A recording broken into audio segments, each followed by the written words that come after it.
வழங்கிய திருக்குறள் மீதான பற்று வாழ்நாள் முழுவதும் தொடர்ந்தது. நாட்டுக்கு தேசிய கொடி, தேசிய கீதம், தேசிய பறவை என்றெல்லாம் இருப்பதைப் போல தேசிய இலக்கியமும் இருக்க வேண்டும் என சிந்தித்தார். 1964ஆம் ஆண்டு கும்பகோணத்தில் நடந்த கன்னியாகுமரியில் திருவள்ளுவருக்கு சிலை வைக்க வேண்டும் என கோரிக்கை விடுத்தார். வள்ளுவருக்கு சிலை வைக்கும் அடிகளாரின் பெருங்கனவு பின்னர் கலைஞர் ஆட்சி காலத்தில் நிறைவேறியது.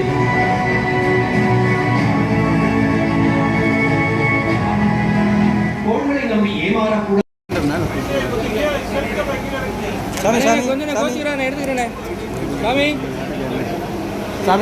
அன்னைக்கு நடக்கக்கூடிய உரைகள் வரைக்கும் 19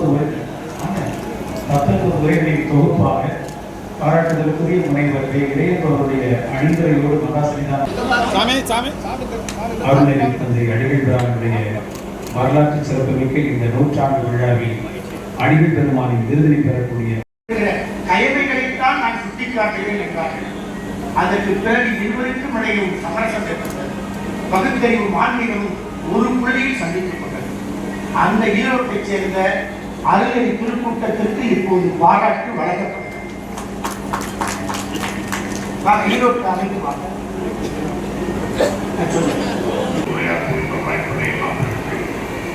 அடிப்படையில் இன்று நடைபெறுகின்ற ஒரு வரலாற்று சார்ந்திருக்கிற இந்த நல்லதான நிகழ்ச்சியில் நாம் கலந்து கொண்டிருக்கிற ஒரு வாய்ப்பினை உருவாக்கி கொண்ட நம்முடைய தளத்தில் திருமணத்திற்கும் அந்த நேரத்தில் நல்ல சில கலந்துருக்கிறேன். நீண்ட காலமாக தமிழகத்தில் தொன்றாக ஆன்மீகமும் சமூக நீதியையும் ஒரே பாதையில் பயணித்து சென்ற பெருமைக்குரியவர் நம்முடைய குன்றக்குடி அடிகளார் அவர்கள். அத்தகைய பெருமகனானவர்கள் ஆற்றிய சேவை அளவுக்கு சேவை. ஆகவே அவர்களுடைய அந்த வழியில் இன்று நம்முடைய தொடர்ந்து அடிகளார்கள் பயணிப்பது இந்த திருமணத்திற்கு பெருமை சேர்ப்பதாக அமைகிறது. அதிலும் குறிப்பாக இங்கே தாய்கள் வந்து வார்த்தைகளுக்கு பிறகு இவருடைய வாழ்க்கைகள் சொல்லக்கூடியவர்களுக்கு தாய்களுக்கு போகக்கூடிய அளவுக்கு பெருமையை வரலாற்றை உருவாக்கி இருக்கின்ற நம்முடைய குருமகா சன்னிதானம் அவருடைய நூற்றாண்டு விழா சிறப்பு வாழ்த்துக்களை சொல்லி காலத்தில் அறிவிக்கிறது. நம்முடைய அடிகளார் அவர்கள் அறநிலையத்துறை அமைச்சர் அவர்களை குறிப்பாக வந்து ஒரு 8 மணிக்கெல்லாம் இங்கிருந்து அனுப்புவது என்றும் அவர்களுக்கு பல்வேறு பணிகளுக்கு இடையில் இங்கே வந்தாங்க. ஆனால் இப்பொழுது 8:30 நடந்திருக்கிறது.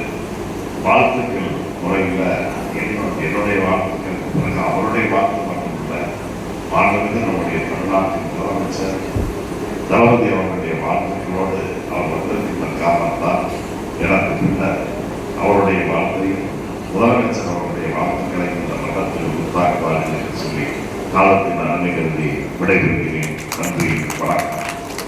அதற்குரிய செல்வராஜர்கள் நேர்த்தியோடு இந்த நிகழ்ச்சியை தொகுத்து வழங்கிக் கொண்டிருக்கின்ற செயல்படுத்தி அவர்களே, மாண்புமிகு தமிழக முதல்வர் அவர்கள் மாறா பற்று கொண்ட காரணத்திற்காக இந்த நிகழ்ச்சிக்கு நம்முடைய அன்பிற்கினிய குருமகா சன்னிதானம் அன்பிற்கினிய பொன்னமல அடிகளார் அவர்களுடைய அழைப்பை ஏற்று நேரில் வந்து அழைக்காவிட்டாலும் அவர் கடிதம் கண்டவுடன், அவர் அழைப்பிதழ் கண்டவுடன் வாழ்த்து கடிதத்தை அனுப்பியிருக்கின்றார். அதை வாசிக்க சொல்லி உத்தரவிட்டிருக்கிறார். அதன்படி வாழ்த்துறை மாண்புமிகு தமிழ்நாடு முதலமைச்சர் அன்பிற்கினிய அருமையினர் தளபதி மு.க. ஸ்டாலின் அவர்களுடைய வாழ்த்துறை. அருள்நெறி தந்தை தமிழ்மாமுனிவர் தவத்திரு குன்றக்குடி அடிகளாருக்கு குன்றக்குடியில் தவத்திரு பொன்னம்பல அடிகளார் அவர்களால் அருளாலயம் எழுப்பப்பட்டு அதற்கு திருக்குட நன்னீராட்டு விழா நடைபெறுவதை அறிந்து பெரிதும் மகிழ்வுகிறேன். சிறப்பு குன்றக்குடி அடிகளார் அவர்களின் தாடி தவம் சொல்லும், தாழ்ந்த சடையறிவு சொல்லும், ஓடி படர்ந்த நரை ஒவ்வொன்றும் தமிழ் சொல்லும். அவர் ஒரு மடாதிபதியாக மட்டுமன்றி மாபெரும் சிந்தனையாளராக, சீர்திருத்த கருத்துக்களை பரப்புவராக, சமூக மேம்பாட்டிற்கான ஆக்கரீதியான தொண்டுகளை ஓய்வின்றி செய்பவராக திகழ்ந்து வந்தார் என்றால் அது மிகையில்லை. கோவிலை தழுவிய குடிகளும், குடிகளை தழுவிய கோவிலும் என்ற முழக்கத்துடன் அவர் மேற்கொண்ட உழவாரப்பணி கோவில்களின் சுற்றுப்புற தோட்டத்தை மட்டுமன்றி சிவகங்கை மாவட்டத்தின் எண்ணற்ற கிராம தெருக்களையும் நீர்நிலைகளையும் தூய்மைப்படுத்தி புத்துயிரூட்டியுள்ளது என்றால் அது மிகையாகாது. குன்றக்குடியை நாட்டுக்கே மாதிரி கிராமமாக வடிவமைத்து காட்டிய சாதனையாளர் அவர். என் கடன் பயணம் செய்து கிடப்பதே என்ற திருநாவுக்கரசரின் வரிகளையே வாழ்க்கை முறையாக கொண்டிருந்தவர். தஞ்சை மண்ணில் உள்ள மாயூரத்தில் பிறந்து செட்டிநாட்டு மண்ணில் சிந்தனை நந்தவனம் வளர்க்க வந்த செம்மன் அவர்.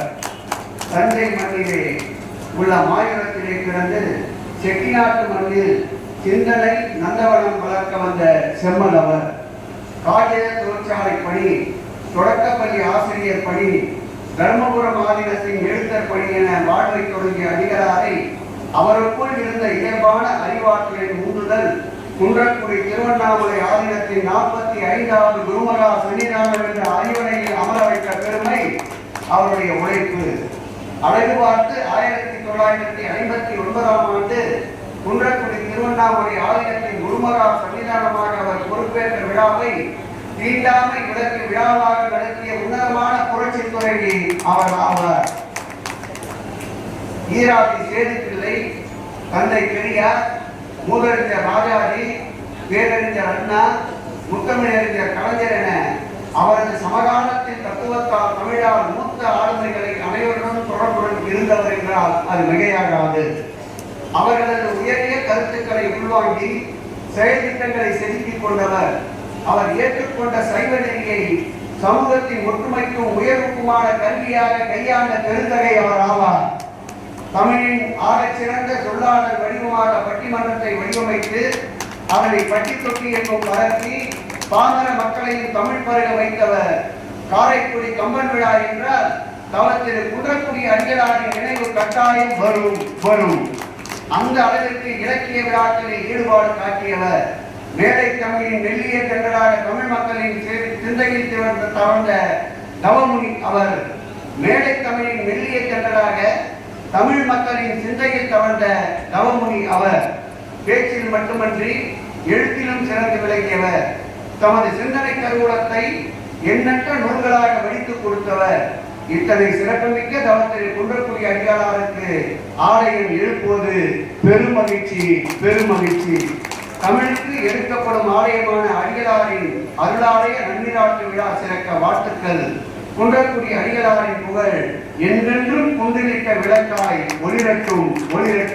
இவன் இப்படிக்கு அன்றைக்கு இனிய தமிழக முதல்வர் அண்ணன் மு.க. ஸ்டாலின் என்ற வாழ்த்துறையை வழங்கியிருக்கின்றார். குன்றக்குடி அடிகளார் கலைஞர் என்றார், நம்முடைய பொன்னம்பல அடிகளார் இன்றைய தமிழக முதல்வர் என்றால் அது மிகையாகாது. இங்கே பேசியவர் சொன்னார்கள் குன்றக்குடி அடிகளாரை பற்றி அவர் ஒரு சமயத்துறை மட்டுமல்ல, ஒரு சமூக புரட்சியாளர். ஆமாம், தந்தை பெரியார், பேரறிஞர் அண்ணா, முத்தமிழர் கலைஞர் அவர்களிடம் பேரன்பு கொண்டவர். அன்னை தமிழின் அர்ச்சனை என்ற இயக்கத்தை கலைஞர் அவர்கள் தொடங்கி அது இடையிலே நின்றது. அன்றைக்கு குன்றக்குடி அடிகளார் அதற்கு முயற்சி எடுத்தார். மாண்புமிகு தமிழக முதல்வர் அன்னை தமிழின் அர்ச்சனையை 13 போற்றி புத்தகங்களை உருவாக்கி அதை வெளியிட செய்த போது இன்றைய தமிழக முதல்வர் வெளியிட்டார். அன்றைக்கு பொன்னம்பல அடிகளார் உடல் இருந்தார். இது வரலாறு.